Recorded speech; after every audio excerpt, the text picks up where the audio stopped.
প্রগতিশীলের মুখোশ চূড়ান্ত ভাবে খইসা পড়বে আর তাদের পুচ্ছে আগুন জ্বলা যাবে। তাদের প্রগতিশীল প্রতারণা আর ভণ্ডামি ভরা বয়ানের চেতনা এই বিল্ডিং এর মতো ধইসা পড়বে। আগের 2 এপিসোডে আমরা 71 সাল নিয়ে আওয়ামী বাম বয়ানকে জয় বাংলা কইরা দিছি। প্রথম এপিসোডে আওয়ামী বাম বয়ানে পাকিস্তানে ভুয়া অর্থনৈতিক শোষণের ন্যারেটিভে জয় বাংলা করেছি। দ্বিতীয় এপিসোডে 25শে মার্চ 70-এর নির্বাচন এবং তার আগের পরের ঘটনাকে জয় বাংলা করে দিছি। আজকে আমরা আলোচনা করব বাঙ্গু চেতনার মূল সূতিকাগার ভাষা আন্দোলন নিয়ে এবং এর পিছনের আসল বাস্তবতা কি ছিল। আপনারাও বুঝবেন 7 জন্মের জাউরা আওয়ামী লীগ এবং বামেরা বাংলাদেশিদেরকে কি রকম উজবুক বানাইছে এই 50-55 বছর। এই এপিসোডের শেষ পর্যন্ত দেখলে আপনারা নিজেরাই তাজ্জব হইয়া যাবেন। তাদের প্রতারণার ভণ্ডামি দেখা আজকে আমরা 52 চেতনার বয়ানকে পুরাপুরি ধূলিসাৎ কইরা জয় বাংলা কইরা দেব। এর সাথে ভারত, আওয়ামী লীগ এবং বাম বয়ান আর তার চেতনার একচ্ছত্র আধিপত্য চিরতরে এই দেশ থেকে লোপ পাবে। চলেন আল্লাহর নামে শুরু করা যাক। প্রথমেই দেখব কি আছে সেই আওয়ামী বাম বয়ান। 1947 সালে পাকিস্তান রাষ্ট্রের আবির্ভাব হয়। তাকে মানে আওয়ামী বাম বাঙ্গু বয়ানে কয় আর কি। পাকিস্তান গঠন হওয়ার পরে পশ্চিম পাকিস্তানের শাসক গোষ্ঠী বিশেষ করে পাঞ্জাবিরা পূর্ব পাকিস্তানের বাঙালিদের উপরে তাদের ভাষা উর্দু জোর কইরা চাপাইয়া দিতে চাইছিল।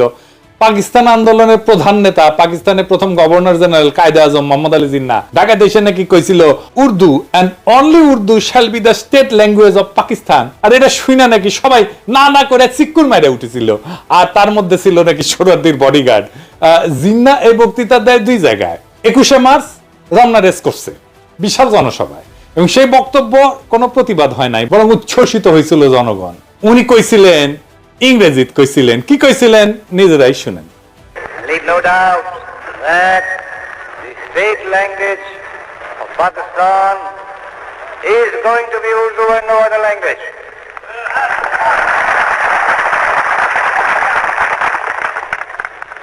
And anyone who tries to mislead you is really the enemy of Pakistan. Without a state language, no nation can remain tied up solidly together and prosper. Look at the history. Every government has got to have some state language. Therefore, so far as the state language is concerned, Pakistan's state language shall be Urdu. ও ইংরেজিত কইছিলেন, এটা ঠিকই কইছিলেন বলে বাঙ্গু প্রগতিশীলদের ধরে নেওয়া উচিত ছিল, তাই না? বাংলা এটা ছিল এরকম। এই কথা আপনাদের খুব স্পষ্ট করে বলতে চাই, পাকিস্তানের রাষ্ট্রভাষা হবে উর্দু এবং অন্য কোনো ভাষা না। যে আপনাদের ভুল পথে চালানোর চেষ্টা করবে সে পাকিস্তানের শত্রু। কিন্তু আপনি এটা কোথাও দেখবেন না। 24শে মার্চ কার্জন হলে তিনি একই রকম কথা বলছিলেন। শোনা যায় এইখানে বাঙ্গু প্রগতিশীলরা না কইরা উঠেছিল। এটা একটা সিনেমাটিক প্রচার আছে, কিন্তু কোনো অরিজিনাল ফুটেজ এখনো পর্যন্ত কেউ দেখে নাই।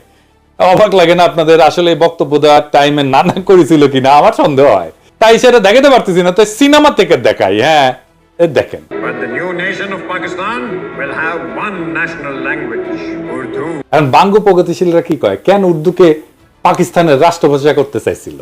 তারা বলে বাঙালিরা যেন চিরকাল পাঞ্জাবিদের অধীনে থাকে, এর ফলে নাকি তাদের শোষণ করতে সুবিধা হবে। পাকিস্তানের শোষণের বয়ান আগের ভিডিও জয় বাংলা করেছি না এটা। এছাড়া তারা কয় যে এটা হলো চাকরি শিক্ষা সব জায়গায় বাঙালিরা পিছায় পড়বে। সবচেয়ে ভয়াবহ ব্যাপার যেটা হবে সেটা হইতেছে বাঙালিরা নাকি নিজেদের মাতৃভাষা ভুলে যাবে। সে ভাষায় কথা বলতে পারবে না, মায়ের কোলে বসে ছড়া শুনতে পারবে না। আর এই বয়ান নিয়ে বাঙ্গু প্রগতিশীলরা অনেকগুলো গান লিখেছে। তার মধ্যে অন্যতম বিখ্যাত গান হইতেছে ওরা আমার মুখের ভাষা কাইরা নিতে চায়, তারা কথায় কথায় শিকল পরায় মোদের হাতে পায়। কি অদ্ভুত একটা গান। প্রত্যেক 21শে ফেব্রুয়ারিতে বিভিন্ন জায়গায় স্কুল কলেজে সাংস্কৃতিক প্রোগ্রামে গান বাজানো হয়। এই গান হইতেছে প্রগতিশীলদের কাছে অনেকটা সোহরাওয়ার্দীর বডিগার্ডের 7ই মার্চের ভাষণের মতো। এই গান না বাজাইলে তাদের চেতনা পরিপূর্ণ হয় না। এবার আসেন এই গান আমরা বিশ্লেষণ করি, একে একে চোখে আঙুল দিয়ে দেখাই দিই। পুরা বাঙ্গু বয়ানকে জয় বাংলা করবো আজকে ইনশাল্লাহ। সবার প্রথমে যে কথা উঠে আসে সেটা হইলো ওরা আমার মুখের ভাষা কাইরা নিতে চায়। এটা তো সম্পূর্ণ মিথ্যা বানাওয়াটমূলক একটা অপপ্রচার। এখানে ওরা বলতে পশ্চিমা শাসক গোষ্ঠী অথবা পাঞ্জাবিদেরকে বোঝানো হয়েছে, তাই না? প্রথম পয়েন্ট হইতেছে কায়েদে আজম জিন্নাহ যে ঘোষণা দিছিলেন সেটা হইতেছে পাকিস্তানের সংবিধানে অফিসিয়াল ভাষা বা স্টেট ল্যাঙ্গুয়েজ কি হবে, রাষ্ট্রভাষা কি হবে, রাষ্ট্রভাষা কি হবে। কারণ মাতৃভাষা নিয়ে সে ভাষণে কোনো আলোচনা হয় নাই, তাই না? মাতৃভাষার অফিসিয়াল ল্যাঙ্গুয়েজ দুইটা ভিন্ন জিনিস। জিন্নাহ এবং পাকিস্তানের আবির্ভাবে মুখ্য ভূমিকা পালনকারী দল মুসলিম লীগ উর্দুকে পাকিস্তানের অফিসিয়াল ল্যাঙ্গুয়েজ, স্টেট ল্যাঙ্গুয়েজ আর আন্তঃপ্রদেশ যোগাযোগকারী ভাষা, যেটাকে ইংরেজিতে লিঙ্গুয়া ফ্রাঙ্কা বলে, সেটা করার সিদ্ধান্ত নিয়েছিল। এবং এই সিদ্ধান্ত যখন না হয়েছিল তখন মুসলিম লীগ করে শেখ মুজিব নিজেও। কেন উর্দুকে লিঙ্গুয়া ফ্রাঙ্কা আর অফিসিয়াল ল্যাঙ্গুয়েজ করার সিদ্ধান্ত নেয় সে আলাপে পরে আসতেছি। তবে আগে দেখি অফিসিয়াল বা স্টেট ল্যাঙ্গুয়েজ কি। অফিসিয়াল ল্যাঙ্গুয়েজ হলো একটা রাষ্ট্রের সরকারি দপ্তরে, আদালতে যে নথিপত্র, কাগজ, রাষ্ট্রীয় আর্কাইভ, চিঠি লেখা আর সংরক্ষণ করা হয় সেইটাকে রাষ্ট্রের অফিসিয়াল বা স্টেট ল্যাঙ্গুয়েজ বলে। আর লিঙ্গুয়া ফ্রাঙ্কা কাকে বলে? লিঙ্গুয়া ফ্রাঙ্কা হইতেছে দেশের বিভিন্ন ভাষাভাষী মানুষের মধ্যে যোগাযোগের কমন মাধ্যম বা মিডিয়াম। একটা দেশে বিভিন্ন ভাষার মানুষ বাস করতে পারে। যেমন ধরেন সোভিয়েত ইউনিয়ন, বহু জাতি বাস করত, Russian, Ukrainian, Georgian, Armenian, Kazakh, Tajik, Bashkir, Turkmen, Latvian, এরকম 15টা ভাষা গোষ্ঠী ছিল, বড় বড় ভাষা গোষ্ঠী। এর প্রত্যেকটা এখন আলাদা আলাদা দেশ হয়ে গেছে এবং আরো শত শত ক্ষুদ্র ভাষা গোষ্ঠীর মানুষ ছিল সোভিয়েত ইউনিয়নে। তো এদের মধ্যে লিঙ্গুয়া ফ্রাঙ্কা ছিল রাশিয়ান, আর সোভিয়েত ইউনিয়নের অফিসিয়াল ভাষাও ছিল রাশিয়ান। তো বাঙ্গ প্রগতিশীলদের ভারত মাতা তো এক গাদা জাতিগোষ্ঠী আছে না, তো ভারত মাতার ব্যাপারে আসতেছি। কারণ আসল কথা হইতেছে অফিসিয়াল ল্যাঙ্গুয়েজের সাথে নিজের মাতৃভাষা, একটা এলাকার কথ্য ভাষা বিলুপ্ত হয়ে যাওয়ার কোনো সম্পর্কই নাই, থাকতে পারে না। এটা খুব অদ্ভুত এবং স্থূল একটা দাবি, নিতান্তই হাস্যকর। কিরকম হাস্যকর দেখবেন, আমাকে বাংলাদেশের উদাহরণ দিয়ে শুরু করি।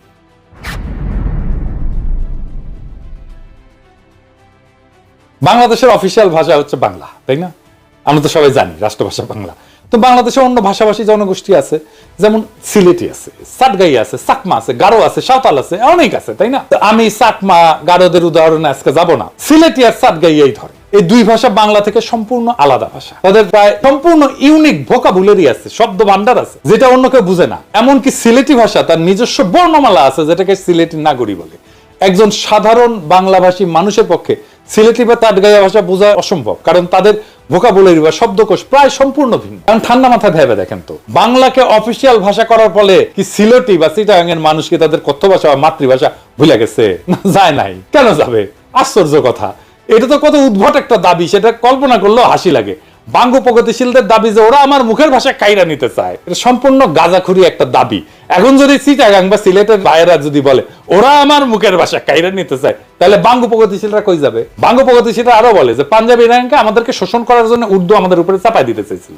হায় রে দুনিয়া! বাঙ্গ প্রগতিশীলদের আইকিউ আর সাধারণ জ্ঞান অনেক কম হয়, এটা আমরা সবাই জানি। শিক্ষা দীক্ষাতেও তারা সাধারণত লাড্ডা গোড্ডা হয় আর কি, লেখাপড়া কম করে, শেষ করতে পারে না বেশিরভাগ ক্ষেত্রেই। তো যাই হোক, তাই বলে এত কম হয় এটা কল্পনাতীত। আজকে এক ভদ্রলোকের সঙ্গে কথা হইতেছিল, উনি লন্ডনে থাকেন। তো ওনারে কইলাম যে এই বাঙ্গ প্রগতিশীলদের এত আপনারা পাত্তা দেন, বলেন তো দুনিয়ার কোন দেশে, বড় শহরে, কোন শহরে একজন সো কল্ড বাঙ্গ প্রগতিশীল, একজন সাকসেসফুল প্রফেশনাল, ভালো চাকরি বাকরি করে, প্রফেশনালি এক্সট্রিমলি সাকসেসফুল, সমাজের মানুষ তাকে চেনে, নোটিস করে, মানে সমাজে তার প্রভাব আছে? নাই।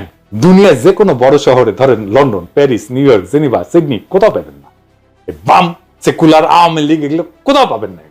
আহম্মকের দল এটাই জানে না যে পাঞ্জাবিদের নিজেদের মাতৃভাষা বা কথ্য ভাষা উর্দু না, তাদের কথ্য ভাষা হচ্ছে পাঞ্জাবি। পাঞ্জাবি ভাষা হিন্দুস্তানি বা উর্দু থেকে সম্পূর্ণ আলাদা একটা ভাষা। শুনেন, ਚਾਨਣ ਘਟ ਰਿਹਾ ਸੀ, ਹਨੇਰੇ ਦੀ ਆਮਦ ਦੇ ਨਿਸ਼ਾਨ ਪ੍ਰਗਟ ਹੋ ਰਹੇ ਸੀ ਤੇ ਕਹਿੰਦੇ ਆ ਲੋਕਾਂ 'ਚ ਹਾਹਾਕਾਰ। এটা হইতেছে পাঞ্জাবি। কি বুঝতে পারলেন যে এটা যে উর্দু না, এটা যে হিন্দি না? শুধু তাই না, পাকিস্তানের সীমান্ত প্রদেশের পশতুনদের মাতৃভাষা হচ্ছে পশতু, সিন্ধুর ভাষা সিন্ধি, বেলুচিস্তানের ভাষা বালুচ। এই সমস্ত প্রত্যেকটা ভাষা আলাদা আলাদা। কেউ কি নিজেদের ভাষা ভুলে গেছে উর্দুকে অফিসিয়াল ল্যাঙ্গুয়েজ করার ফলে? কারো কি ভাষা কায়দা না হয়েছে? পুরো দাবিটা এত বোগাস, এটাকে যে লজিক দিয়া, যুক্তি দিয়া ভ্রান্ত প্রমাণ করা লাগতেছে, সেটা ভাবতে অবাক লাগে। ধরে নিলাম পাঞ্জাবিরা আমাদের শোষণ করতে চায়, তাহলে তো তারা পাঞ্জাবিকে রাষ্ট্রভাষা করার ঘোষণা দিত, উর্দুকে না, তাই না? জিন্নার জন্ম সিন্ধুর করাচি শহরে, উনার দাদা গুজরাটের অধিবাসী, তাদের কথ্য ভাষা গুজরাটি ছিল। মোহাম্মদ আলী জিন্নাকে ছোটবেলাতে ইংল্যান্ডে চলে যাওয়ার ফলে ইংলিশে বেশি স্বাচ্ছন্দ্য বোধ করতেন উনি, সেই ভাষাতেই কথা বলতেন। ধরে নিলাম যে উনার নিজের ভাষা আমাদের উপরে চাপাই দিতে চাইতেছিলেন, তাই যদি হইতো তাহলে উনি গুজরাটিকে পাকিস্তানের একমাত্র রাষ্ট্রভাষা করার ঘোষণা করতেন, উর্দুকে না, তাই না? জেনারেল আইফ খান উনি সীমান্ত প্রদেশের মানুষ ছিলেন, জন্ম সীমান্ত প্রদেশের হরিপুর জেলা রেহানা নামের একটা গ্রামে। তো আপনার রেহানা নাম শোনেন না, এটা কিন্তু এই গ্রাম থেকে আসছে। ওনাদের মাতৃভাষা অন্য পাঠানদের, পশতুদের চেয়ে আলাদা ছিল। ওনার মাতৃভাষা ছিল হিন্দকো। ইয়াহিয়া খান ছিলেন কিজিলবাস, এর মাতৃভাষা ছিল ফার্সি বা যেটা ইরানের ভাষা। পাকিস্তানে আইয়ুব খানের পর সেনাপ্রধান ছিলেন মুসা খান, উনি ছিলেন হাজারা সম্প্রদায়ের লোক, ওনার ভাষা ছিল হাজারা। মোহাম্মদ আলী জিন্নাহ, আইয়ুব খান, মুসা খান, ইয়াহিয়া খান এরা সবাই মাইনরিটি জাতির সদস্য ছিল, মানে মুসলমান পাকিস্তানেরও মাইনরিটি জাতির সদস্য। জুলফিকার আলী ভুট্টো ছিলেন সিন্ধু প্রদেশের লারকানার মানুষ, আর মাতৃভাষা ছিল সিন্ধি। কেউই বাঙ্গুদের কল্পিত পাঞ্জাবি শোষক ছিলেন না। আমি একটা জিনিস বুঝি না, বাঙ্গুরা সব জায়গায় তো পাঞ্জাবি শোষক কই থেকে পায়? আরে সামারগিরি করে ভুয়া বয়ান বানাবু জাইনা শুনে গোজা মিল দিয়া বানা, এর গোজা দেয় কিন্তু মিলে না। এরপর আবার বালসুনের মতো লেজে গবরে একখান বয়ান বানায়, জাতিকে সেটা গিলায় আজীবন তাদের অন্ধ করে রাখার স্বপ্ন দেখি। 47 থেকে 71 পর্যন্ত পাকিস্তানে যতগুলা প্রধান বিচারপতি ছিল, একজনের মাতৃভাষা উর্দু ছিল না। সব 5 জন ছিল মোট, এর মধ্যে 2 জন ছিল বাঙালি। তাদের নাম বলি, ধরেন মিয়া আব্দুল রশিদ পাঞ্জাবি ছিল, মোহাম্মদ মুনির পাঠান ছিল, এআর কর্নেলিয়াস উনি অ্যাংলো ইন্ডিয়ান ছিলেন, ফজল আকবর বাঙালি ছিলেন, হামুদুর রহমান বাঙালি ছিলেন। বিভিন্ন গুরুত্বপূর্ণ ব্যক্তিদের মধ্যে কালে ভদ্রে 2-1টা পাঞ্জাবি নাম পাওয়া যায়, কিন্তু সবাই বিভিন্ন জাতের মানুষ, অনেকেই মাইনরিটি জাতের মানুষ। এদের কারো তো কোনো সমস্যা হইলো না উর্দুকে অফিসিয়াল ল্যাঙ্গুয়েজ করার ফলে, কেউ তো বোঝার দাবি তুললো না, ওরা আমার মুখের ভাষা কাইরা নিতে চায়। এদের কারো তো চাকরি বাকরি পাইতে, শিক্ষিত হইতে, রাজনীতি করতে কোনো অসুবিধা হয় নাই। যত অসুবিধা বাঙ্গু প্রগতিশীলদের, বাঙ্গু প্রগতিশীলরা যে কত বড় সামারের সামার, বাটপারের বাটপার, সেটা দেখতে পারবেন। আসেন এবার গানের আর বাঙ্গু বয়ানের আর একটা দাবি নিয়ে, উর্দুকে রাষ্ট্রভাষা করা হলে নাকি বাংলাদেশি বয়াতিদের নাইসা নাইসা গান গাওয়া বন্ধ হয়ে যাবে।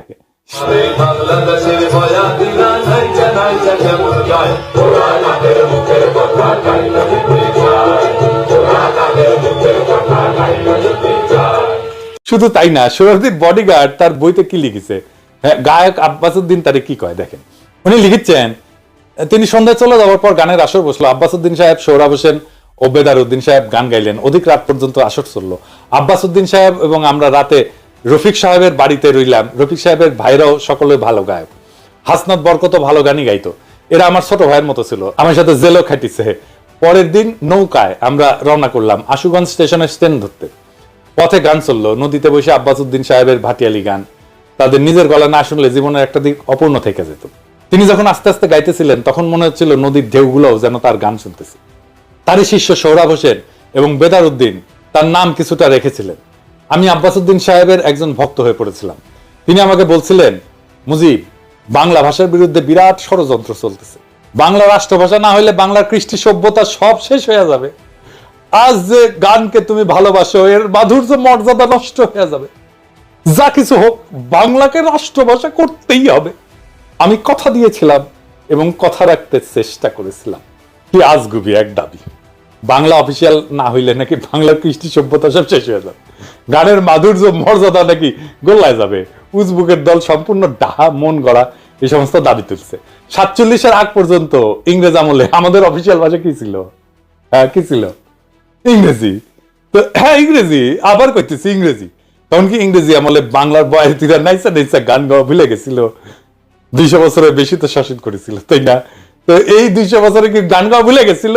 ইংরেজ আমলে বয়াতিরা নাইসা নাইসা গান করে নাই? তখন কি আব্বাসউদ্দিনের বয়ান মতে বাংলার কৃষ্টি সভ্যতা সব শেষ হয়ে গেছিল? তখন কি বাংলা গানের মাধুর্য মর্যাদা গোল্লায় গেছিল? বাংলা সাহিত্য সবচেয়ে বেশি প্রসার লাভ করেছিল কখন? ইংরেজ আমলে। বাংলা ভাষার সৃষ্টি হয়েছে ইংরেজ আমলে। আধুনিক বাংলা ভাষা যেটা আমরা বলি, বিশেষ করে বাংলা গদ্য সাহিত্যের সৃষ্টি হয়েছে ইংরেজ আমলে।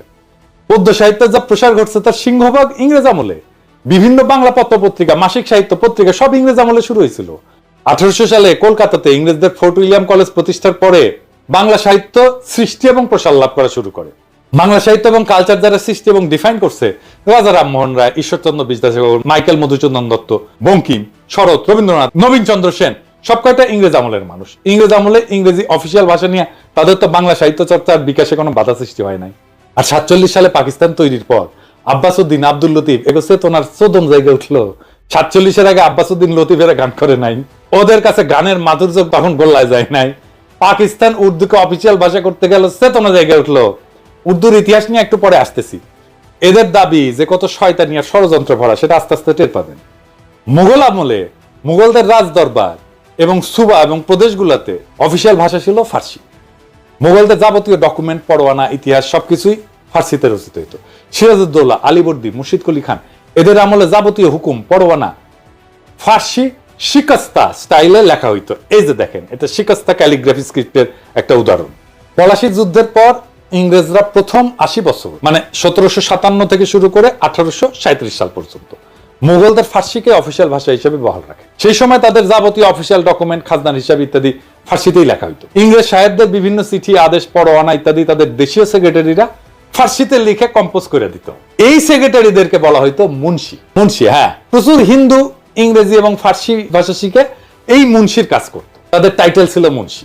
আমাদের গৌতম দাস দাদা আছেন না, আপনারা পছন্দ করেন খুব, আসল নাম হইতেছে গৌতম দাস মুন্সি। উনার ছোট ভাই বিশ্বজিৎ দাস মুন্সি, উনি লেখেন মুন্সি বিশ্বজিৎ। এবার বুঝেছেন তো? 1837 সালে লর্ড অকল্যান্ড ব্রিটিশ ইন্ডিয়ার অফিসিয়াল ল্যাঙ্গুয়েজ ফার্সি থেকে ইংরেজি আর উর্দুতে বদল করে। জিয়া, দুইটা অফিসিয়াল ল্যাঙ্গুয়েজ ছিল, ইংরেজি আর উর্দু। ইংরেজ আমলে 1837 সাল থেকে ব্রিটিশ ভারতে ইংরেজির পাশাপাশি উর্দু ছিল অফিসিয়াল ভাষা। 47 সাল পর্যন্ত এই সিস্টেম বহাল থাকে। ইংরেজ অফিসাররা ব্রিটিশ ইন্ডিয়ান আর্মিতে তাদের নেটিভ সোলজারদের সাথে কি ভাষায় কথা বলতো শুনবেন? উর্দুতে। মহারানী ভিক্টোরিয়া তার হিন্দুস্তানি ব্যক্তিগত খাদেম মুন্সি আব্দুল করিমের কাছ থেকে উর্দু ভাষা শিখছিলেন।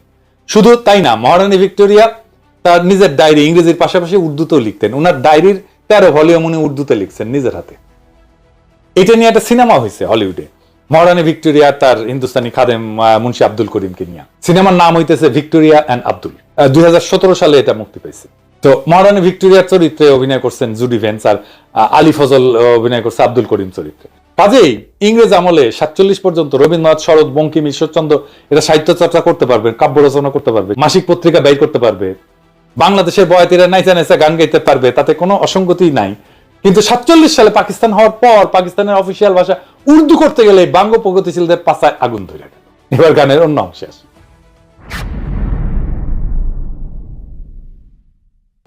আর এক কথা মনে কইরা রাখি কইরা যায় ঘুম পাড়াই না গাই তো দেখার ওমায় সোনা মানিক জাদু বলে চুমা দিয়া নইত বলে সোনা মানিক জাদু বলে চুমা দিয়া নইত বলে আরো জাদুর কইরা কইতো মরে আর জানা মার বুকে যায় ওরা মায়ের মুখে কথা কাইতে যায় ওরা মায়ের মুখে কথা কাইতে। আচ্ছা বলেন, অফিসিয়াল ভাষার সাথে দুঃখিনী মায়ের তার সন্তানকে সোনা মানিক জাদু বলে চুমা দিয়া লইত কোলে আয়সান আমার বুকে, আয়ের সম্পর্ক কি? ইংরেজ আমলে কি কোনো বাঙালি রমণী তার সন্তানকে বাংলা ভাষায় সোনা মানিক জাদু বলে চুমা দিয়া কোলে নেয় নাই? কি আশ্চর্য একটা দাবি। বাঙ্গ প্রগতিশীলরা আবার এর মধ্যে দুঃখিনী মায়ের ঢুকেছে। কত বড় বাটপারেরা। পাকিস্তান প্রতিষ্ঠা হওয়ার পরে জিন্নাহ এবং তার পরবর্তী গভর্নর জেনারেল আর প্রধানমন্ত্রী খাজা নাজিবুদ্দিন তাদের ভাষণে সুস্পষ্ট করে বলছিলেন যে পাকিস্তানের কোন প্রদেশের প্রাদেশিক অফিসিয়াল ভাষা কোনটা হবে সেটা প্রদেশের আইনসভা ঠিক করবে, কিন্তু অল পাকিস্তান লিঙ্গুয়া ফ্রাঙ্কা হবে উর্দু। আগেই বলছি, পাকিস্তানে বহু ভাষার মানুষ বাস করত, পাঞ্জাবি, বাঙালি, পাঠান, বালুচ, হাজরা, সিন্ধি, কিজিলবাস। এদের সবার আন্তঃযোগাযোগ বা ইন্টার কমিউনিকেশনের জন্য উর্দু ছিল সবচেয়ে মোক্ষম ভাষা, কারণ এরা সবাই উর্দু জানতো। মানে ধরেন হাজরা সম্প্রদায়ের মানুষ বাংলা জানে না তো, বেলুচরা বাংলা জানে না তো, তাহলে রাষ্ট্রভাষা যদি বাংলা করে তাহলে কেমনে হবে বলেন তো? উর্দু শব্দটা আসছে তুর্কি ভাষা থেকে। মূল তুর্কি শব্দটা ছিল অর্দু, যার অর্থ হচ্ছে সেনাবাহিনী বা সামরিক শিবির বা ক্যাম্প। এই অর্দু শব্দটা পরবর্তীতে ফার্সি, তারপরে উর্দুতে এসে দাঁড়ায় জাবানি উর্দু, অর্থাৎ সেনাবাহিনীর ভাষা। এই উর্দু থেকেই উর্দি মানে সেনাবাহিনীর পোশাক শব্দটা আসছে। কেন উর্দু? এর জন্য অল্প একটু ইতিহাস বলি, শোনেন, ভালো লাগবে আপনাদের। আরবরা যখন নবীজির ওফাতের পর বিভিন্ন সাম্রাজ্য যেমন রোমান, পারস্যদের পরাজিত কইরা নিজেদের সাম্রাজ্য বানায়, সেটা সর্বপ্রথম উমাইয়া আমলে ভারতবর্ষ পর্যন্ত পৌঁছায়। মোহাম্মদ বিন কাসেমের নেতৃত্বে মুসলমানরা 711 সালে মাকরান, বেলুচিস্তান আর সিন্ধু প্রদেশ জয় করে। মোহাম্মদ বিন কাসিম সিন্ধু থেকে নদী ধইরা উত্তর দিকে বর্তমান পাঞ্জাবের মুলতান পর্যন্ত জয় করছিলেন। এইখানে আরবদের বিজয় থেমে থাকে প্রায় 300 বছর। ততদিনে উমাইয়াদের পতন হইয়া আব্বাসীয় খলিফারা আসছেন এবং আব্বাসীয় সাম্রাজ্য দুর্বল হইয়া বিভিন্ন খণ্ডে বিভক্ত হয়ে গেছে। আব্বাসীয় সাম্রাজ্যের পূর্ব দিকের প্রদেশ ইরান, খোরাসান আর তুরানে সামানিদ নামে একটা সালতানাত প্রতিষ্ঠা হয় 874 থেকে 999 সাল পর্যন্ত। তুরান হইতেছে তুর্কিদের এলাকা। খোরাসানের উত্তরে একটা বিখ্যাত নদী আছে যার নাম আমোদরিয়া, আপনারা শুনছেন না? গ্রিকরা একে অক্সাস বলতো। আলেকজান্ডার দ্য গ্রেট এই নদী ক্রস করছিলেন তার যুদ্ধযাত্রায়। সেই নদী হইতেছে ইরান আর তুরানের সীমানা। সেই নদীর উত্তরে তুরানি বা তুর্কিরা থাকতো। তুরানি তুর্কি ট্রাইব গুলা অশ্বারোহী বা নমাডিক ছিল। সামানিদ সুলতানেরা ইরানি ছিল এবং তারা ফার্সি ভাষায় ব্যাপক পৃষ্ঠপোষকতা করত। আধুনিক ফার্সি সাহিত্য সামানিদ আমল থেকে শুরু হয়েছে। ফার্সি লেখা হয় আরবি হরফে। ইরানের মহাকবি ফেরদৌসি এই সময়ের মানুষ। সামানিদ সুলতানেরা তাদের রাজসভা এবং সামরিক বাহিনীতে তুরানি অশ্বারোহীদের ব্যাপকভাবে রিক্রুট করছিল। এদের মধ্যে একজন তুর্কি সেনাপতি আলেপ্তেগিন 962 সাল বর্তমান আফগানিস্তানের গজনি শহর জয় করে এনে নিজের একটা সাম্রাজ্যের গোড়াপত্তন করে। এই আলেপ্তেগিনের নাতি বা দৌহিত্র হচ্ছে গজনির বিখ্যাত সুলতান মাহমুদ, যিনি অশ্বারোহী তুর্কি বাহিনী নিয়ে ভারতবর্ষের পাঞ্জাব বিজয় করে তার সাম্রাজ্য যোগ করে। এর ফলে আরবদের বেলুচিস্তান এবং সিন্ধু বিজয়ের প্রায় 300 বছর পর মুসলমানরা বর্তমান সীমান্ত প্রদেশ পাঞ্জাব বিজয় করে। সুলতান মাহমুদ এবং পার্শ্ববর্তী গজনির সুলতানেরা তুর্কি হওয়া সত্ত্বেও তারা সামানিদ সুলতানদের অনুসরণে ফার্সিকেই নিজেদের অফিসিয়াল ভাষা হিসেবে ব্যবহার করতেন। সুলতান মাহমুদ মহাকবি ফেরদৌসিকে নিয়ে পারস্যের মহাকাব্য শাহনামা রচনা করছিলেন। আপনারা জানেন না যে বিখ্যাত শাহনামা? তো গজনির এই সালতানাত 1186 সাল পর্যন্ত ছিল। 1186 সাল পর্যন্ত আফগানিস্তানের ঘুর শহরে তুর্কিক সেনাপতি মুইজুদ্দিন মোহাম্মদ ঘুরি গজনির সালতানাতকে বিজয় করে যোগ করেন নিজের সাম্রাজ্যে। এরপর উনি 1192 সালে দিল্লির কাছে নিজের বর্ম আচ্ছাদিত ঘোড়সওয়ার হেভি ক্যাভারলি এই তুর্কি বাহিনী নিয়ে তরাইনের যুদ্ধে রাজপুত রাজা পৃথ্বীরাজ চৌহানকে পরাজিত করে ভারতবর্ষের মুসলমানদের প্রথম কেন্দ্র দিল্লি সালতানাত প্রতিষ্ঠা করেন। এই সময়ে দিল্লি সালতানাতে তুর্কি, আফগান, ইরানি এই সমস্ত মুসলিম জাতি সেনা হিসেবে দলে দলে যোগ দেয়, কিন্তু তারা অফিসিয়াল ভাষা হিসেবে তাদের আগের গজনির সুলতান মাহমুদ এবং সামানিদদের অনুসরণে ফার্সিকেই বহাল রাখে। ভারতবর্ষে মুসলিম শাসনের সূচনা হয় দিল্লি সালতানাতের মধ্য দিয়ে। এরপরে আস্তে আস্তে মুঘল বাদশাহ আওরঙ্গজেবের সময় প্রায় পুরো ভারতবর্ষ মুঘলদের অধীনে আসে। মুঘলরাও ফার্সির ব্যবহার জারি রাখে। দিল্লি ছিল সালতানাতের রাজধানী বা কেন্দ্রবিন্দু। দিল্লির আশেপাশের এলাকায় খারি বলি নামে একটা ভাষা প্রচলন ছিল। এত জাতের মুসলিম দিল্লিতে সেটেল করার ফলে তারা এই খারি বলি ভাষা ব্যবহার শুরু করে। এর মধ্যে যুক্ত হয় অসংখ্য ফার্সি আর আরবি শব্দ, মানে যেগুলো ধার করা শব্দ। আমাদের বাংলাতে অসংখ্য ধার করা শব্দ আছে। খারবলি আর ফার্সি এই দুইটা মিলে তৈরি হয় উর্দু ভাষা। একে হিন্দুস্তানি ভাষাও বলা হয়, কারণ এটার উৎপত্তি হিন্দুস্তানে দিল্লি সালতানাতের সময়। দিল্লি সালতানাতের আমলে 1300 শতকে বিখ্যাত কবি আমির খসরু, যাকে ভারতের তোতা পাখি বলা হয়, উনি এই উর্দু ভাষায় সাহিত্য রচনা করেন এবং তাকে উর্দু সাহিত্যের জনক বলা হয়। এই উর্দু ভাষাকে ফার্সি আরবি হরফেই লেখা হইতো স্বাভাবিকভাবেই, কারণ যারা শিক্ষিত, যারা এই সাহিত্য রচনা করতেন, তারা অলরেডি সেই হরফের রাষ্ট্রীয় কাজে ফার্সিতে ব্যবহার করতেন। এখন হিন্দুস্তানে বিভিন্ন জাতের মুসলমানদের সমাগম ঘটে। ইরানি, তুরানি, আফগান, পাঠান, তাজিক, উজবেক, হাজরা ইত্যাদি। ভারতবর্ষের মুসলমানদের সেনা সামরিতে এরকম অনেক জাতের ঘোড়সওয়ার সৈন্য সেনাপতির সমাগম হইতো। তারা এই হিন্দুস্তানি ভাষায় নিজেদের মধ্যে কমিউনিকেশন করতেন। এই জন্য এই ভাষার নাম হয়েছে উর্দু বা ক্যাম্প। বোঝা গেছে? মুঘল বাদশাহ জাহাঙ্গীর, শাহজাহান, আওরঙ্গজেব থেকে শুরু করে বাহাদুর শাহ জাফর পর্যন্ত সবার মাতৃভাষা ছিল উর্দু। শেষ বাদশাহ বাহাদুর শাহ জাফর উর্দুতে একজন উৎকৃষ্ট কবিও ছিলেন। মুসলমানরা যখন ডেকান বা হিন্দুস্তানের দক্ষিণে নর্মদা নদীর বিন্ধ্য পর্বতমালার দক্ষিণে নিজেদের সালতানাত এক্সপান্ড করে, সেই ডেকানেও মুসলমানরা লিঙ্গুয়া ফ্রাঙ্কা হিসেবে উর্দু ব্যবহার করে। দক্ষিণের উর্দুতে তামিল, তেলেগু থেকে অনেকগুলো ধার করা শব্দ আছে, এই জন্য সেটাকে দক্ষিণী উর্দু বলা হয়। কিন্তু হায়দ্রাবাদের নিজামরা যাতে তুর্কি হইলেও তারা হায়দ্রাবাদে উর্দুতেই কথা বলতেন। এমনকি হায়দার আলী আর টিপু সুলতান সুদূর দক্ষিণে মহীশূর রাজ্যের পত্তন করলেও সেখানেও মুসলমানরা লিঙ্গুয়া ফ্রাঙ্কা হিসেবে উর্দু ব্যবহার করতেন। যেমন ভারতের তেলেঙ্গানা রাজ্য ডেকান বা দাক্ষিণাত্যের একটা রাজ্য। ডেকানের হিন্দুদের ভাষা উত্তর ভারত থেকে আলাদা। দক্ষিণ ভারতের হিন্দুরা উত্তর ভারতের হিন্দিতে কথা বলতে চায় না। তেলেঙ্গানার মূল আঞ্চলিক ভাষা তেলেগু। সেই তেলেঙ্গানার মুসলমানরাও উর্দুকে নিজেদের লিঙ্গুয়া ফ্রাঙ্কা হিসেবে ব্যবহার করে। এই যে দেখেন, তেলেঙ্গানার রাজধানী শহর হায়দ্রাবাদের এমপি আসাদুদ্দিন ওয়াইসি উর্দুতে বলা কথা আর ভাষণ। तरीके से उसको तरतीब दी गई कि अक्सरती तबके के लोग जीत जाएं और मुस्लिम अकलियत के लोग कामयाब होने में बड़ी मुश्किलात पेश आए। इसीलिए 2007 में सच्चर कमेटी ने कहा था, सिफारिशात में कहा कि अब जब हदबंदी होगी तो माकूल तरीके से बनाया जाए ताकि मुसलमान पार्लियामेंट और असेंबली के इलेक्शन जीत सके। পুরা উপমহাদেশে পাঠান, পাঞ্জাবি, সিন্ধি, উত্তরপ্রদেশ, হায়দ্রাবাদ, কর্ণাটক, দক্ষিণী সব জাতের মুসলমান উর্দুকে লিঙ্গুয়া ফ্রাঙ্কা হিসেবে ব্যবহার করে। কারো কারো মধ্যে কোনো কুরকুরানি কিন্তু হয় নাই। এক বিচিত্র উদ্ভট কারণে আওয়ামী ভারতীয় প্রোপাগান্ডায় বিশাল উপমহাদেশের বিভিন্ন জাতের মুসলমানদের মধ্যে শুধু পূর্ব বাংলার বাঙালিদেরকে উর্দুতে ঘৃণা করা শিখাইতে সক্ষম হয়েছে। কিন্তু হিন্দু আর্যদের সংস্কৃত ভাষা থেকে শব্দ নিয়ে উর্দু ভাষাকে হিন্দিতে রূপান্তর করার পর সেই হিন্দিকে আবার এইসব বাঙ্গ প্রগতিশীলদের কাছে জনপ্রিয় করছে। এই দেখেন, আমগের ট্যাঙ্ক ড্যান্সার আজকাল পুলিশের ভ্যানে লাথি গুতা খাওয়া আসানুল্লাহ কিনু ক্যাঙ্গে করে হিন্দি করছে, শুনেন। 71 सन का मुक्ति युद्ध में पाकिस्तान हमका विरुद्ध था एवं पाकिस्तान हमका साथ लड़ाई किया था। उस टाइम से जमात इस्लामी एक आतंकवादी संगठन था जो मानुष को, आदमी को मार दिया, नारी को मार दिया। वो संगठन पाकिस्तान बैक करता है एवं वो संगठन का जो आदमी मारा था उसका लिए विचार कर रहा है, फांसी भी हो गया। ये संगठन का साथ पाकिस्तानी का एवं पाकिस्तानी गोয়েন্দা संस्था ISI का गভীর ताल्लुक है। তো পাকিস্তান রাষ্ট্র 1947 সালে জন্ম নেয়। ভারতবর্ষে মুসলমানদের দিল্লি সালতানাত মোগল সালতানাতের উত্তরসূরি হিসেবে। স্বাভাবিকভাবেই মুসলিম সালতানাতের হেরিটেজ হিসেবে উর্দুকে পাকিস্তানের বহু ভাষাভাষী মানুষের মধ্যে লিঙ্গুয়া ফ্রাঙ্কা আর অফিসিয়াল ল্যাঙ্গুয়েজ হিসেবে নির্ধারণ করা হবে, এটা খুব স্বাভাবিক। ভারতবর্ষে মুসলমানদের সালতানাতের ইতিহাসের সাথে যারা পরিচিত তাদের কাছে এটাই ন্যাচারাল। এর বিরোধিতা যে কত বড় ষড়যন্ত্র সেটা আপনারা একটু পরে দেখবেন, ষড়যন্ত্র কারা করছে সেটাও দেখবেন, তাজ্জব হয়ে যাবেন তাদের নির্লজ্জতা দেখে। আধুনিক হিন্দি ভাষার আবির্ভাব ঘটে 19 শতকের শেষে এবং 20 শতকে। অনেক হিন্দু উর্দু ভাষার কিছু ফার্সি আরবি ভোকাবুলারি আর ফার্সি হরফে নারাজ হয়। তারা এজিটেশন শুরু করে, উর্দু বা হিন্দুস্তানি ভাষাকে দেবনাগরী হরফে লেখার জন্য ভোকাবুলারিতে আরবি ফার্সির বদলে সংস্কৃত থেকে ধার করা শব্দ নিয়ে রিপ্লেস করা শুরু করে। এই ভাষার নাম দেওয়া হয় হিন্দি। এর ফলে আধুনিক হিন্দি ভাষার আবির্ভাব ঘটে।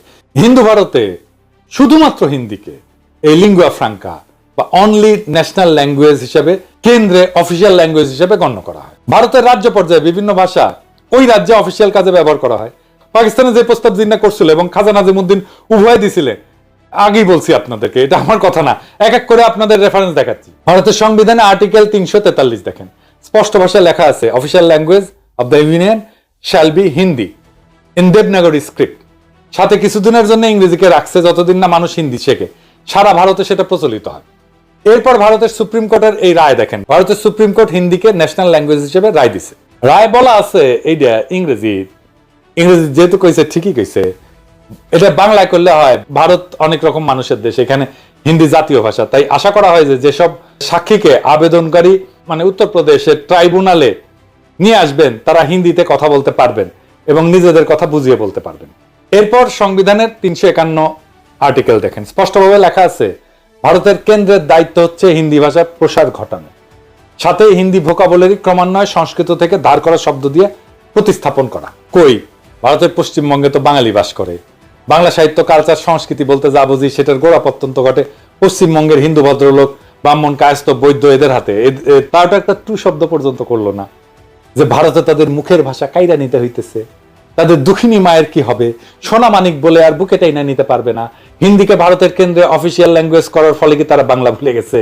এখনই কি আপনারা বুঝতেছেন না পূর্ব বাংলার কৃষিজীবী মুসলমানদের বলদ আর উজবুক পায়া কত বড় খেলা খেলছে ভারতীয় সর আর তাদের দোসরেরা? এবার দেখেন আরো খেলা আপনাদের কিভাবে বলদা পায়া খেলছে, একটু দেখায়। বাঙ্গু প্রগতিশীলরা রবীন্দ্রনাথ কইতে কইতে অজ্ঞান হয়ে ক্যাট হয়ে পড়ে যায়। এই যে কয়েকদিন আগে সঞ্জিতা খাতুন মারা গেল, তার লাশের পাশে রবীন্দ্রসঙ্গীত গাইলো, ভিডিও দেখেন।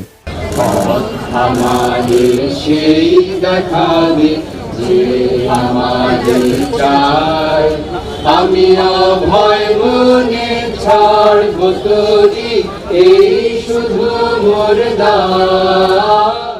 এখন আপনাকে আমি এই রবীন্দ্রনাথের একটা চিঠি পড়ে শোনাইতেছি, তাহলে বুঝবেন এই বাঙ্গু প্রগতিশীলদের ভারত মাতা, আওয়ামী লীগ আর বামেলামিরা কিরকম বলদ বানাইছে। The Mahatma and the poet এই নামে একটা বই আছে, যেখানে রবীন্দ্রনাথ এবং গান্ধীর মধ্যে লেখা চিঠিপত্র সংকলন করা হয়েছে।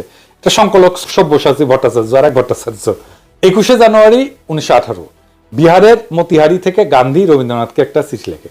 এই পত্রে গান্ধী রবীন্দ্রনাথের মতামত জানতেছে একটা বিষয়টা হইতেছে হিন্দিকে ভারতের একমাত্র জাতীয় ভাষা বা ন্যাশনাল ল্যাঙ্গুয়েজ করার ব্যাপারে, এই ভাষাকে আন্তঃপ্রদেশ যোগাযোগ এবং জাতীয় সমস্ত কমিউনিকেশনের ব্যাপারে চালু করা গান্ধীর প্রশ্ন ছিল এইরকম ইংরেজি, যে এটা কি ঠিক না যে হিন্দি একমাত্র সম্ভাব্য জাতীয় ভাষা এবং বিভিন্ন আন্তঃপ্রদেশের যোগাযোগের জন্য ভাষা হইতে পারে?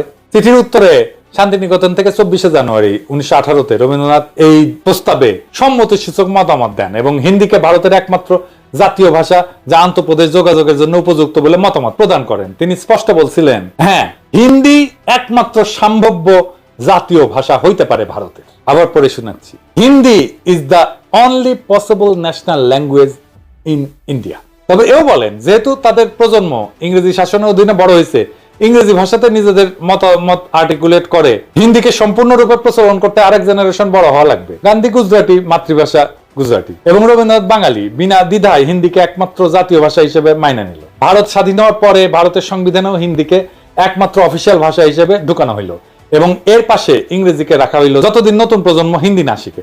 যে বাঙ্গ প্রগতিশীলরা এত রবীন্দ্রনাথ করলে পাগল হইয়া যায়, কাজ হয়ে পড়ে যায়, সে রবীন্দ্রনাথ নিজেই তো তার দেশ ভারতে হিন্দিকে সর্বভারতীয় ভাষা হিসেবে প্রমোট করছে। এখানে বাঙ্গ প্রগতিশীলদের আইকন রবীন্দ্রনাথ তাহাও করে নাই যে সে তার মাতৃভাষা ভুলা যাবে। পশ্চিম বাংলার কোন কবি সাহিত্যিক তো এটা একটা টু শব্দ করে নাই, যেহেতু রবীন্দ্রনাথ কইছে, ঠিকই কইছে।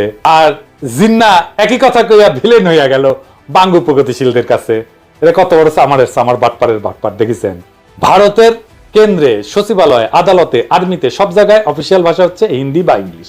সব ফাইলপত্র, যোগাযোগ, চিঠি আদান প্রদান হিন্দি অথবা ইংলিশে করা লাগে। ভারতের পার্লামেন্টে কথা বলতে গেলে হিন্দি বা ইংলিশ ব্যবহার করতে হয়। পার্লামেন্টের মেম্বার, রাজনীতিবিদ যদি বকলম বা মূর্খ হয়, তাহলে স্পিকারের বিশেষ অনুমতি নিয়ে অন্য ভাষায় বক্তৃতা দিতে পারে, যদিও সেই বক্তব্য কেউ শুনে না। এই যে দেখেন, পশ্চিমবঙ্গের লোকসভার একজন সদস্য অভিষেক ব্যানার্জি, ডায়মন্ড হারবার 24 পরগনা আসনের এমপি, লোকসভায় হিন্দিতে কথা হচ্ছে। দেখেন, कबर रखिए और कुर्सी का पीटी बांध लीजिए, मौसम बिगड़ने वाला है। आप डायरेक्शन देंगी ये मुझे? पश्चिम बंगाल के चीफ मिनिस्टर ममता बनर्जी सदन के सदस्य है नहीं है, तो उन्होंने क्यों टिप्पणी किया? বাঙ্গু প্রগতিশীলরা তো ভারত মাতা শুইয়া কায়, এরা কিন্তু ভারত মাতার বিরুদ্ধে একটা টু শব্দ করবে না। আপনাদের কি আসলে বিশ্বাস হয় যেই সব 7 জন্মের জাউরাজ, আওয়ামী লীগ, সিপিবি, বামপন্থী বুদ্ধিজীবী সাহিত্যিক যেমন শাহরিয়ার কবির, কমিউনিস্ট মুনির চৌধুরী, যারা ভাষা আন্দোলন নিয়ে লাফাইছে, তারা কি এইটার জবাব দিতে পারবে যে যদি 47-এর দেশভাগ না হইয়া আমরা যদি অখণ্ড ভারতের অংশ হইতাম, তাহলে কেন্দ্রে অফিসিয়াল ভাষা কি হইতো? হিন্দি হইতো তো, তাই না? তো তারা কি হিন্দি ব্যবহারের বিরুদ্ধে একটা টু শব্দ করতো? তারা তো তাদের গুরুদেব রবীন্দ্রনাথের আদেশ দেখে কাইট হয়ে পড়ে যেত। আসলে ওদের সবসময় উদ্দেশ্য ছিল ভারত মাতার এজেন্ডা বাস্তবায়ন করা। আমাদের আগের 2টা এপিসোডে দেখাইছি, এপিসোডের মাধ্যমে সেটা আবার স্বতঃসিদ্ধভাবে প্রমাণ করলাম আপনাদের সামনে আরেকবার। এরা সব সময় এই ভূখণ্ডের মুসলমানদেরকে দুর্বল করে রাখতে চেয়েছে, এখনো সেটার জন্য আপ্রাণ চেষ্টা করে যাচ্ছে। সেই জন্য প্রথম থেকে ষড়যন্ত্র করে তাদের দেশীয় লেসপেন্সারদের মাধ্যমে এই সমস্ত ভুয়া বয়ান তৈরি করে বিলি করেছে। পাকিস্তান তৈরি হওয়ার পর থেকে এদের উদ্দেশ্য ছিল উপমহাদেশের মুসলমানদের মধ্যে যাতে বন্ধন না থাকে, একতা না থাকে, মুসলমানরা যাতে কোনোভাবে এক দেশে বসবাস না করে। মুসলমানরা যদি একতাবদ্ধ শক্তিশালী থাকে, তাহলে তো ভারত মাতার বিশাল বিপদ সামনে, তারা তাদের অখণ্ড ভারত পুনরুদ্ধারের স্বপ্ন বাস্তবায়ন করতে পারবে না। এই জন্যই ভারত নিজে হিন্দিকে নিজের অফিসিয়াল ল্যাঙ্গুয়েজ বানায় পূর্ব বাংলার মুসলমানদেরকে উজবুক বানাইছে তাদের দেশীয় দোসরের মাধ্যমে। এখনো খেয়াল করলে দেখবেন ইউটিউবে বা ফেসবুকে পশ্চিমবঙ্গের বাঙালিরা এসে এই ব্যাপারে উস্কানি দেয়। যখন কোনো উর্দু গানে বা পাকিস্তানের কোনো কিছুতে বাংলাদেশি কেউ লাভ দেয়, লাইক দেয় বা কোনো একটা কমেন্ট করে, এইসব পশ্চিমবঙ্গের বাটপাট সামাররা এসে কয় তোদের ভাষা উর্দু নাকি? কত বড় সামারেরা! তখন এরা ওপার বাংলা থেকে ভাষা আন্দোলনে ব্যাপকভাবে উস্কানি দিছিল, প্রোপাগান্ডা চালাইছিল। এদের প্রোপাগান্ডা কি জিনিস সেটা সবাই আজকে ভালোভাবে বুঝছেন। দেখেন, আপনাকে মৌলিক যখন কেন্দ্রে যায়, মোদির সাক্ষাৎকার নেয়, তখন হিন্দিতে কথা কয়। मोदी जी रिपब्लिक बांग्ला में पहली बार, बहुत बहुत स्वागत है। नमस्कार। बहुत बहुत शुक्रिया आपको मोदी जी। मोदी जी, ये जो पूरा जो माहौल है, हजारों में लोग यहाँ पे आए हैं, क्या कुछ नहीं हुआ? ये प्रोग्राम को बंद करने के लिए लोगों को रोका गया, 144, 144 इशू किया गया, बहुत सारे जगहों पे रोक नहीं पाए। ममता बनर्जी को मोदी से इतना डर क्यों है? পশ্চিমবঙ্গের হিন্দু বাঙালিদের কাছে এটা কিন্তু কোনো আপত্তির বিষয় না, কিন্তু মুসলমানরা উর্দু কইলে তাদের হোগা জ্বলে যায়, তাদের হোগায় আগুন জ্বলে ওঠে দাউ দাউ করে। এইবার আসি ষড়যন্ত্রের অন্তিম পর্যায়ে। 52 সালের 21শে ফেব্রুয়ারির ঘটনা। 21শে ফেব্রুয়ারি নিয়ে যেই বয়ান প্রচলিত, তাতে বলা হয় পাকিস্তানি পুলিশ হঠাৎ কইরা, বলা নাই কওয়া নাই, নিরীহ ছাত্রদের মিছিলে গুলি বর্ষণ করে, যেখানে তারা রাষ্ট্রভাষা বাংলা চাই স্লোগান দিতে দিতে শান্তিপূর্ণ মিছিল করতেছিল। এর ফলে হতাহত হয় বেশ কিছু ছাত্র জনতা, কিন্তু বাস্তবতা ছিল সম্পূর্ণ বিপরীত। প্রথম পয়েন্ট হচ্ছে, গুলি চালাইছিল প্রাদেশিক সরকার, কেন্দ্রীয় সরকার না। পুলিশ ছিল প্রাদেশিক সরকারের অধীনে, এবং পূর্ব বাংলা পুলিশে বাঙালিরাই চাকরি করত। প্রাদেশিক সরকারও সম্পূর্ণভাবে বাঙালি ছিল। মুখ্যমন্ত্রী ছিল ময়মনসিংহের নুরুল আমিন, মন্ত্রিসভা ক্যাবিনেট ছিল 100% বাঙালি। দ্বিতীয় গুরুত্বপূর্ণ পয়েন্ট হইতেছে, পুলিশ লাফায় এসে ছাত্রদের উপরে গুলি চালায় না। আওয়ামী লীগ এবং কমিউনিস্ট পার্টির ছাত্র সংগঠন অনেক উস্কানি দিয়াও কোনো পাল্টা সাড়া না পেয়ে একটা সিন ক্রিয়েট করার জন্য প্রাদেশিক আইনসভার দিকে হামলা করতে যায়। তখন প্রাদেশিক আইনসভা ছিল এখন যেটা বাংলা একাডেমি, ওইটা। সেদিন প্রাদেশিক আইনসভার সদস্যদের একটা মিটিং এর ডেট ছিল। সেখানে আওয়ামী বামেরা প্রাদেশিক আইনসভার সদস্যদেরকে আইনসভায় যোগ দিতে বাধা প্রদান করে শারীরিকভাবে, তাদের গাড়ি পর্যন্ত আটকায়, পুলিশ এসে তাদেরকে সরাই দিতে চায়, রাস্তা ক্লিয়ার করে দিতে চায়, তখন লীগের আর কমিউনিস্টদের ছাত্রকারা পুলিশের উপরে চড়াও হয়, পুলিশ লাঠিচার্জ করে, লীগের গুন্ডারা এরপরে পুলিশের দিকে ঢিল ইট পাটকেল ছড়া শুরু করে এবং পুলিশেরা আহত হয়। তো এই সমস্ত বামেরা কি ধরনের হয় দেখেছেন তো, পুলিশদেরকে কিভাবে আক্রমণ করে এবং তারপরে বলে আমাকে আক্রমণ করছেন কেন, দেখেন না? এই যে দেখেন, এই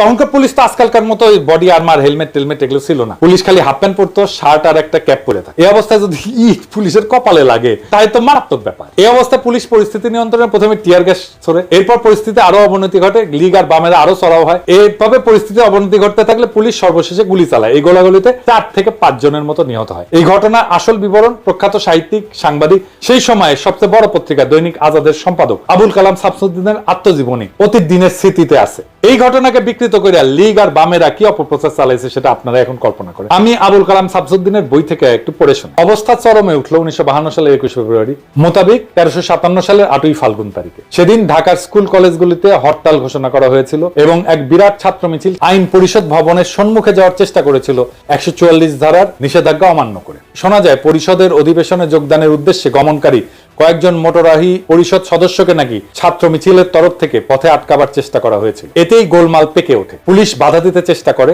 ছাত্র মিছিলের উপরে পুলিশ নাকি লাঠিচার্জ করে এবং কিছু সংখ্যক বিক্ষোভকারীকে গ্রেপ্তারও করা হয়। ফলে উত্তেজনা আরো বৃদ্ধি পায় এবং জনতার পক্ষ থেকে নাকি পুলিশের উদ্দেশ্যে ঢিল ইত্যাদি ছোড়া হয়। ক্রমে অবস্থা একরূপ আয়ত্তের বাইরে চলে যায়। পুলিশ প্রথমে কাঁদুনে গ্যাস এবং পরে বেপরোয়া গুলি বর্ষণ শুরু করে। ফলে জনতার বেশ কিছু সংখ্যক লোক হতাহত হয়। হতাহতের সংখ্যা কি ছিল এবং তাদের মধ্যে ছাত্রই বা কতজন ছিল সে সম্পর্কে নানা ধরনের কথা শোনা গিয়েছিল। সঠিক হিসাব যে কারণেই হোক পাওয়া যায় নাই, পাওয়ার উপায় ছিল না। এই পুরো এপিসোড শোনার পরে এখন আপনারা ঠিক করেন, আপনারা কি ভারতীয় আধিপত্যবাদ নামের বৃক্ষের প্রথম শিকড় ছিল শহীদ মিনার, এটা বুঝতে পারছেন?